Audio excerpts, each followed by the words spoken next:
All right, here we are. We are live and we are discussing The Nirvana Effect by Brian Pinkerton. This was put out through Flame Tree Press, which is really exciting. I can't wait to dive into our thoughts about this one, Linda.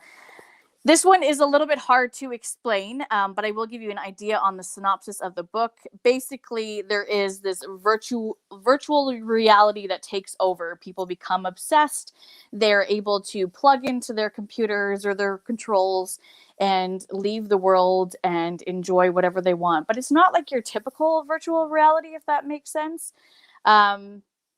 Because you can pick and choose different companies or signals that you want to like subscribe to, and you have to pay that monthly fee. We've already got people jumping in here, and I'm like, wow.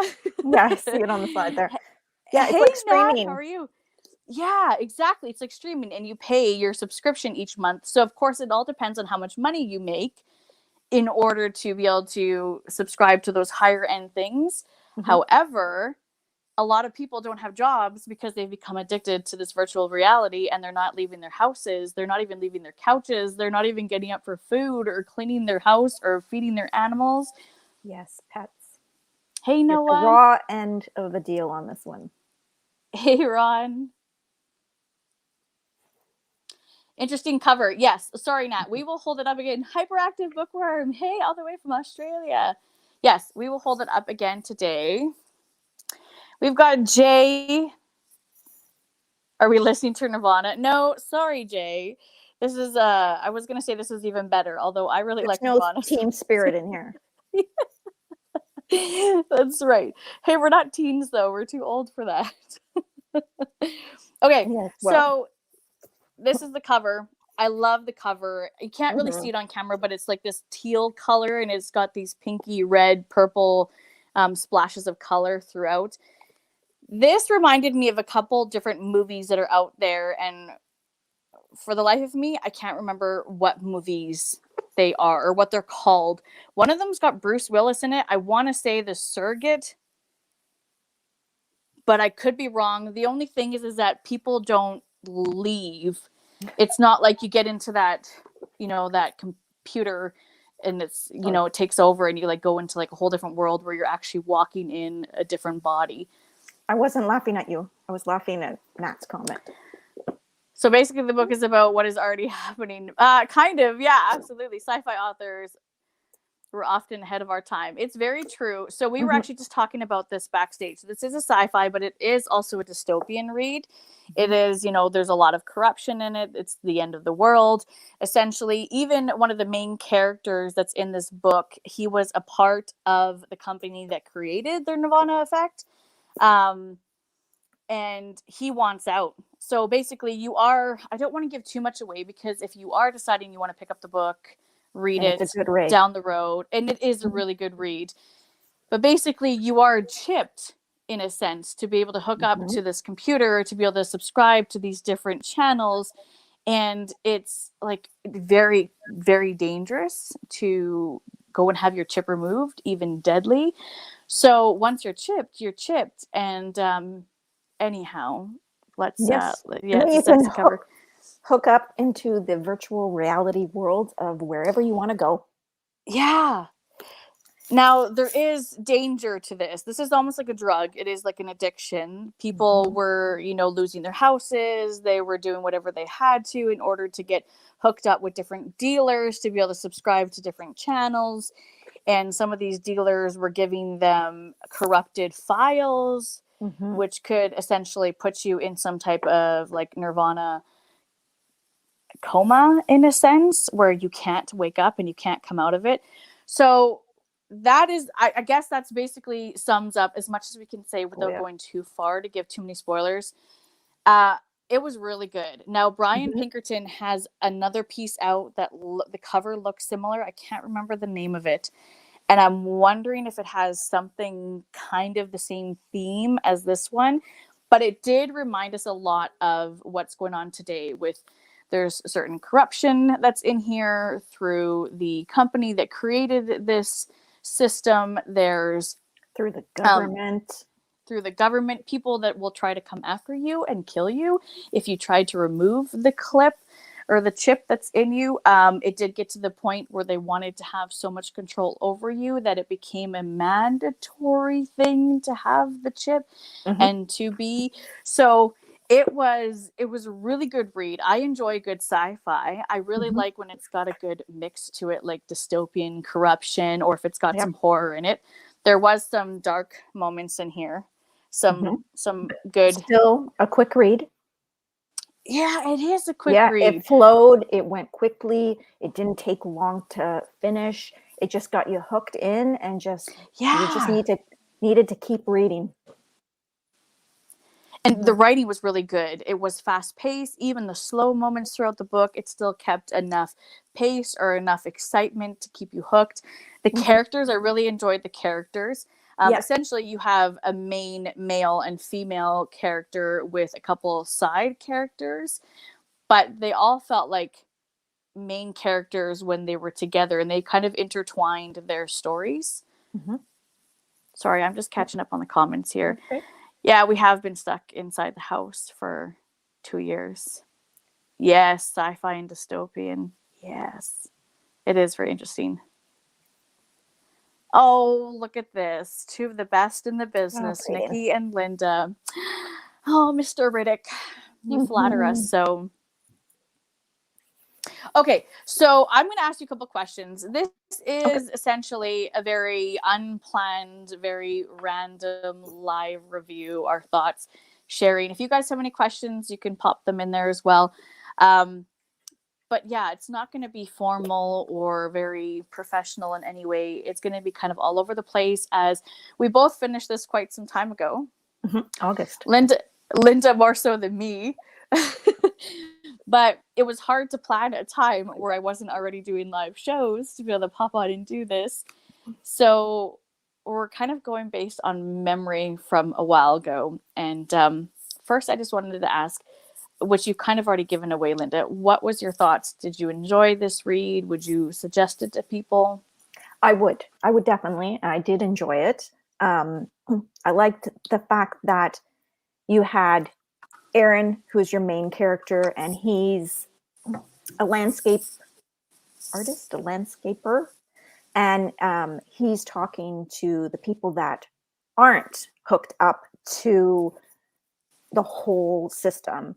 And then you have Mark, who is the gentleman who is with the company who designed it and is getting it out there. And you've got these different perspectives, and it just made for a great story because he gets you to love Aaron, but he also gets you to kind of not like Mark because he started it. He started this all, but then a little redemption in there because Mark was like, "What am I doing?" and tries to get out.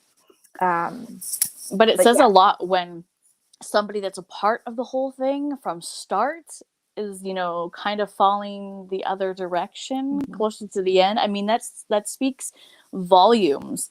I like how you mentioned how he was a landscaper and he was against it. He had a traumatizing moment with somebody that he dearly loves.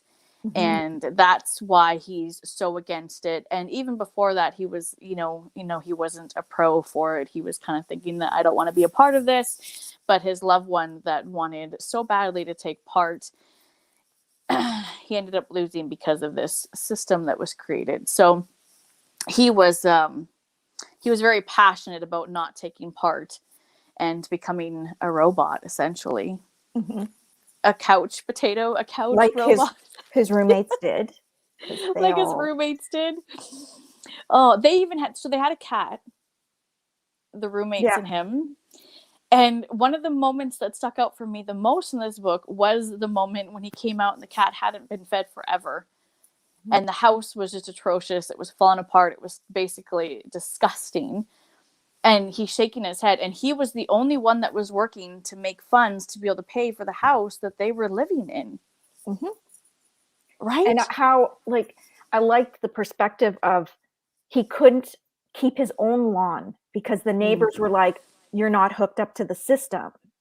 So there's all that other stuff going on as well. Like, it was interesting Yeah. that he kind of thought about it, and he had to stop because he was mowing his lawn, he was taking care of his lawn, and he's like, but everybody else isn't, and people are looking at him strange.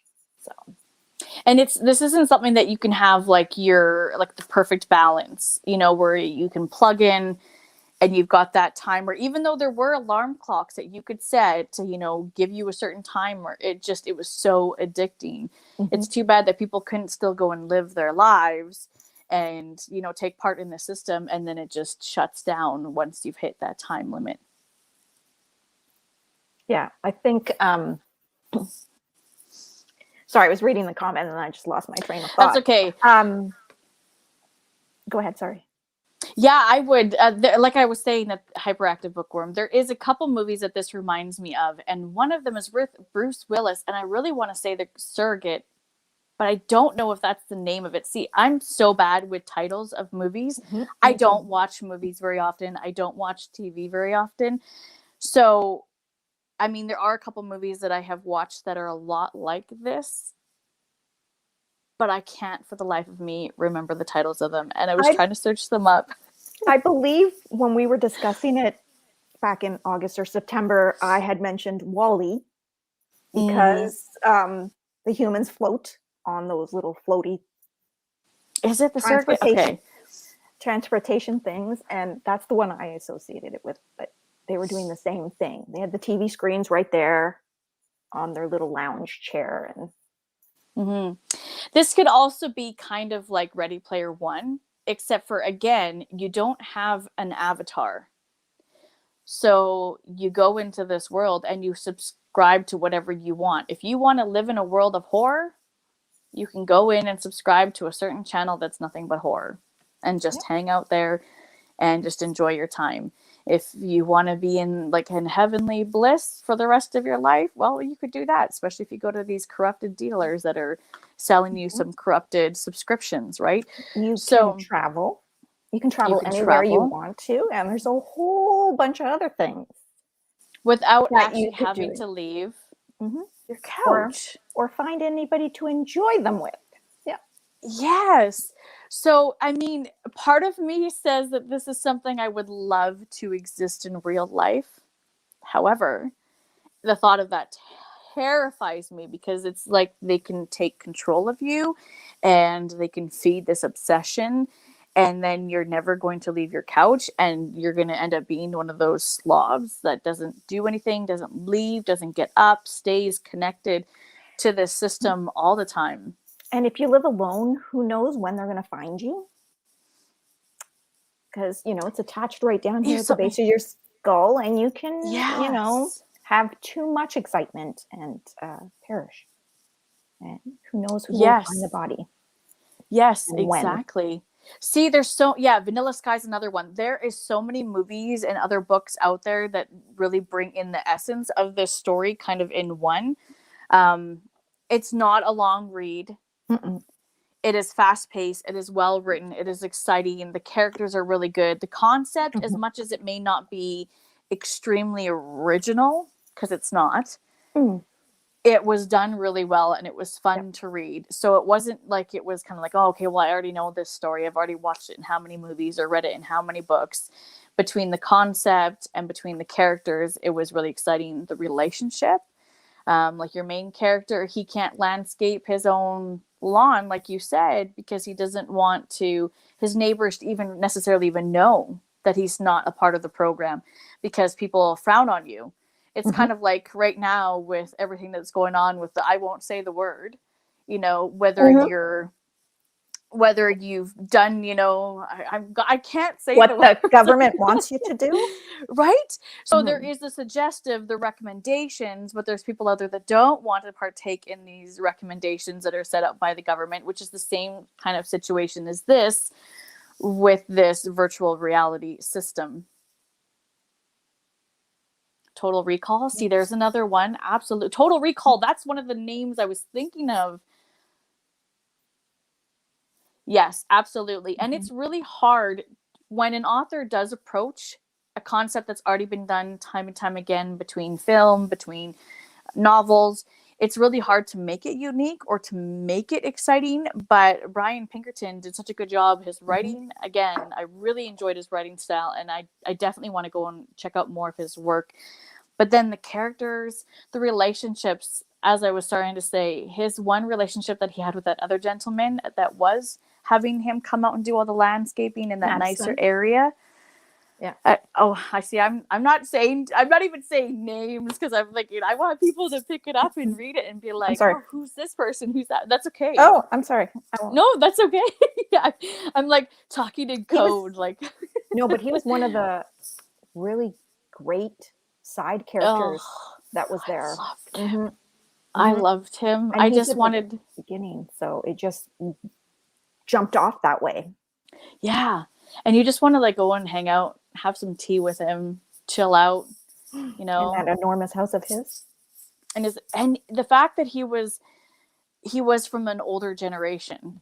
So he was looking at what was happening in the world as it being just absolutely bonkers, which I'm sure a lot of people are looking at right now with social media again, because the younger kids these days are obsessed, or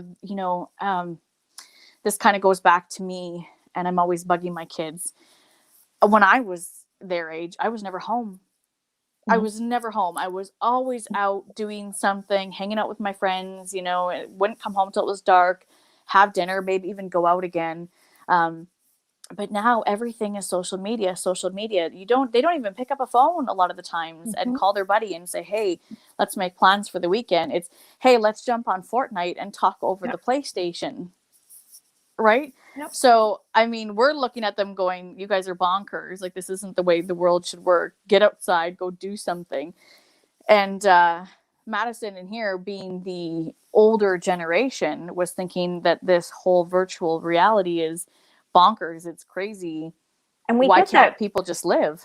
We get that from a few different characters. So different sides of the age and the different thinking, and it brought another level to that story. Yes, absolutely. I agree. It was a really good read. I'm sorry, I'm not trying to be rude here. I'm just keeping an eye on the time. Yeah. Because this is the first time I've double booked.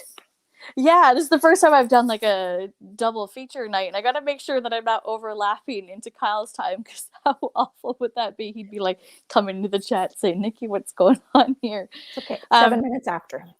So I do want to say a huge thank you to Flame Tree Press for sending me an art copy of this to read. Something happened and the copy was never sent out. So I ended up receiving 2 copies that were sent out on the same day in 2 separate packages.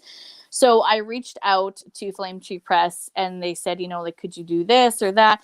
And I said, well, I do have a friend that has showed interest in this. What if I send it to her and we can come on and plan to do like a live review of the book, share our thoughts, a little bit what the book is about. So a huge thank you to them for sending me a copy and for letting me send the other copy that I received to Linda instead of it sending it directly back to them.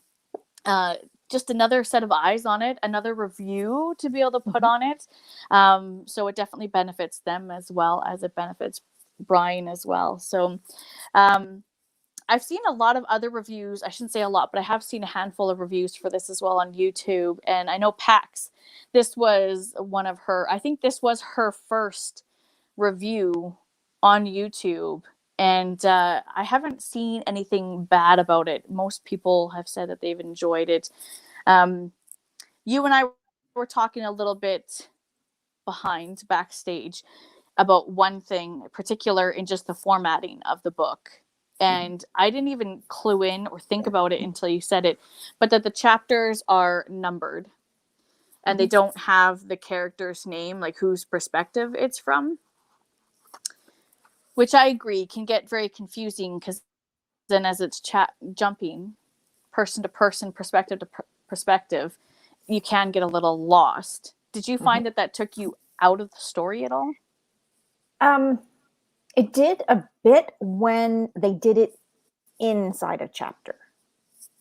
So within a chapter, I should say. I know the page break was there, and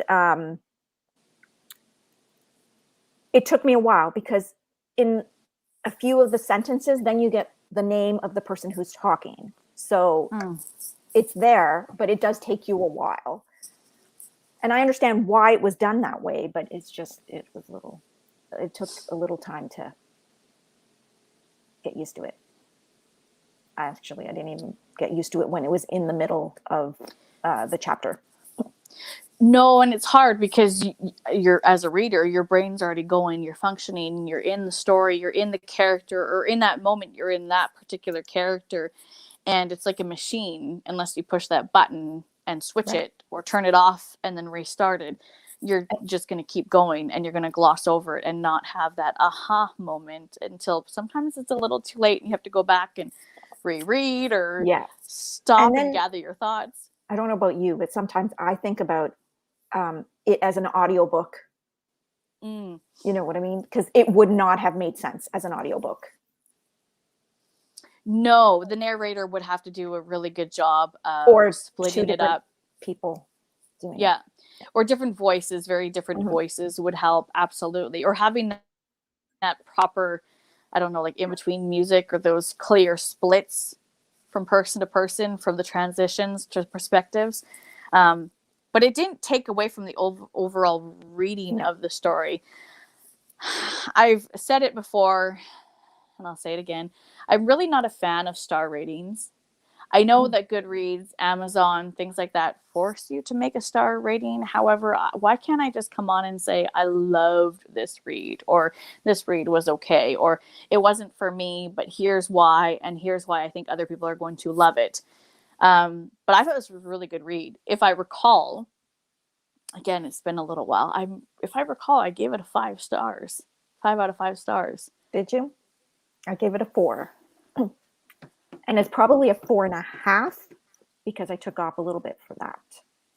Just for the chapters not being listed of whose perspective? Or I couldn't figure out who was talking. Yeah, absolutely. That is definitely helpful when you're not like just a first person and you do have different perspectives throughout. It is really helpful when it is noted who is speaking or whose side of the story you were reading from, for sure. Hyperactive Bookworm, are there any perspectives about being home is safer than not knowing where your kids are? In this particular story, it's just... In this particular story, you do run into some kids, but it's just adults. There wasn't too much kids brought into the story. I'm not sure if I'm answering your question quite the way you were looking for.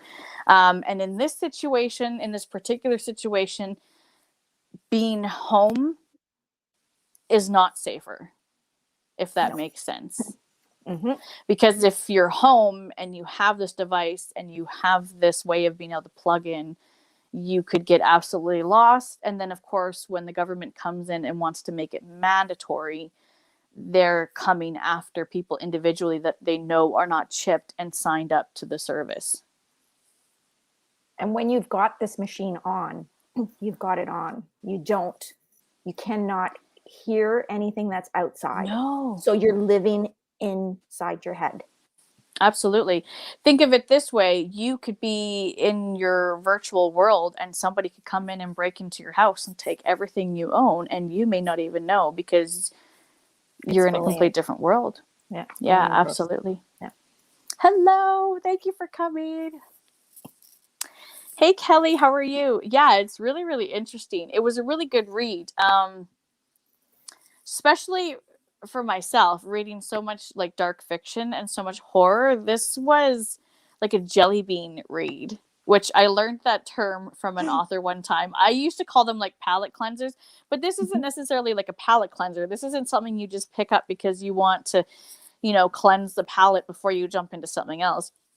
This is a jelly bean read because it's something you can pick up. It's really interesting. It's a quick read. It's written really well, and it's enjoyable and entertaining. Which is how we eat jelly beans, right? It's the whole point, right? Oh, man, I don't need jelly beans. No. Oh, it was in relation to the older generation saying, go outside. Yes, absolutely. Yep. No, I see what you're saying. Yes. Well, that's really creepy about being that disconnected. Yeah, right? I mean, and then you have to just hope that everyone else in the world is connected so that nobody's going to target you for some crime or something because they know that you're connected. It's really it's really creepy. And the thing is that let's be honest. We are creatures of habit, but we are also creatures of addiction. Mm-hmm. There are so many different types of addictions in the world. I mean, let's get real. Everyone that's here has a book addiction, has a reading addiction, has a buying book addiction, has a meeting new authors addiction, An addiction to has their phone. social media, right? Sometimes I'm yelling at myself saying, get off TikTok, get off Instagram, get off YouTube and read because you've got how many books to read? Jelly bean read. Yep, absolutely. I learned that from a gentleman named Wayne, and I thought I am going to steal that forever. It's always going to be in my head. But it is true. We are creatures of habit, but we are highly, we have the ability to be highly addicted to something. And We're this is what's impressionable. right. Think of kids with video games now, Mm-hmm. right? As I was saying, kids will hop on and play a game online and talk over their PlayStations or their Xboxes instead of picking up the phone and saying, hey, what's up? Think of reels or TikToks or even shorts on Instagram or shorts on YouTube. If you start scrolling, you get into this forever scroll. I mean, there's so many jokes out there of people scrolling until 3-4 in the morning when the sun's coming up and they're realizing, crap, what did I just do? A good book will do that to you too. Never. Really? I've been caught in a series of books and I'm like one after the other, after the other, after the other. Never. No. I always get 8 hours a night of sleep. 10 for me, always. But even workouts, if you're a person that gets up and does your daily workout, that becomes an addiction. That adrenaline, how good you feel, the energy that you have pumping through you after you're done your workout, it's addicting, right? However, there are good addictions like reading or working out, and then there are bad addictions, right? I think sometimes we can make anything a bad addiction. It's Maybe true. This novel kind of taught us that. It's true. Yeah, absolutely. Buying too many books and not having enough time to read them and realizing that you're buying them just to have them on your shelf. But it's okay because they don't go bad. They don't expire, right? So you'll get to them at some point. They don't. No. We do. Unfortunately. Who knows if we're going to get to all these books that we buy and have on our shelves before we end up croaking. I mean, that's morbid to think of, but it's true. Sorry, I started that. Yeah. No sorries. It's true. But just to wrap this up, to sum it up, I'm sorry. I'm looking at the time. I'm being rude. No, it's 18 minutes after. You got to go soon. See, I love that you can see that, and I can't unless I make my screen go black. But yeah, this was a really good read. Is there anything that you wanted to add? Because I kind of took control and talked the majority of the time, Linda. No, I think you said most of what I was thinking about and saying, but I don't want to say too much because I don't want to give anything away. Yes. Yeah, no, absolutely. It see, I just got a message from Kyle. I'm coming, I swear. I swear. Yeah, no, it was really good. And we did not say all that happens in this. We really only touched on a few of the things. There's so much more. There's so much more corruption. You're going to find characters in here that you don't know if you can trust them or if they're a bad guy or if they're a good guy. You're not going to know. There's some characters in here that you're going to feel for and your heart's going to ache and you're going to wish them the best. And then things are going to happen. The ending was full of twists and turns, different groups that the characters would come across in their travels, trying to get away. This was packed full of so much excitement and entertainment. And it's just your average size novel, right? It's not even 300 pages.